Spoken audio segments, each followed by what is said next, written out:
60 ঘন্টা ধরে বিশ্ব থেকে বিচ্ছিন্ন ইরান, রহস্য কী? বিশ্বব্যাপী ইন্টারনেট অ্যাক্সেস থেকে 60 ঘন্টা ধরে বিচ্ছিন্ন রয়েছে ইরান। ইন্টারনেট সংযোগ পর্যবেক্ষণকারী প্রতিষ্ঠান নেটব্লক্স এই তথ্য জানিয়েছে আল জাজিরা। নেটব্লক্স মনিটর অনুযায়ী ইরান দীর্ঘ 60 ঘন্টা ধরে ইন্টারনেট অ্যাক্সেস থেকে বঞ্চিত। ইন্টারনেট বন্ধের ফলে জনসাধারণের রাজনৈতিক দৃষ্টিভঙ্গি প্রকাশ, আবাদ যোগাযোগ এবং নিরাপত্তা সতর্কতা অনুসরণ করার ক্ষমতা মারাত্মকভাবে সীমিত হচ্ছে।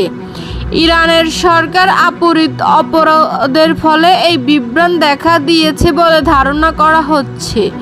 সরকারের মতে ইসরায়েলি সাইবার হামলা থেকে রক্ষা পাওয়ার জন্য এই পদক্ষেপ নেওয়া প্রয়োজন। নেটব্লক্সের গবেষণা পরিচালক ইসিক মাদের বিবিসিকে বলেন, 2019 সালের নভেম্বরের পর আমরা এই প্রথম এমন প্রায় পূর্ণ সংযোগ বিচ্ছিন্নতা দেখতে পাচ্ছি। এমনকি 2022 সালের মাহসা আমিনির প্রতিবাদের সময়ও এমন সীমাবদ্ধ ছিল না। বিবিসি ইরানে মুক্তভাবে কাজ করতে না পারা, ফলে ইন্টারনেট বন্ধ থাকা এবং সাধারণ নাগরিকদের অনলাইনে তথ্য শেয়ার করতে না পারা পরিস্থিতি বুঝে ওঠা ও যাচাই করার ক্ষমতা সীমিত। তবে ইসিক মাদ আরও বলেছেন, ইতিহাস ঘেঁটে দেখা যায় সাধারণত অভ্যন্তরীণ কোনো ইস্যুতে ইন্টারনেট বন্ধ করে দেয় ইরান, কিন্তু আন্তর্জাতিক সংঘাতের সময় তারা সাধারণত আন্তর্জাতিক যোগাযোগ চালু করার চেষ্টা করে। এবারকার পরিস্থিতি সেই ধারণার বাহিরে।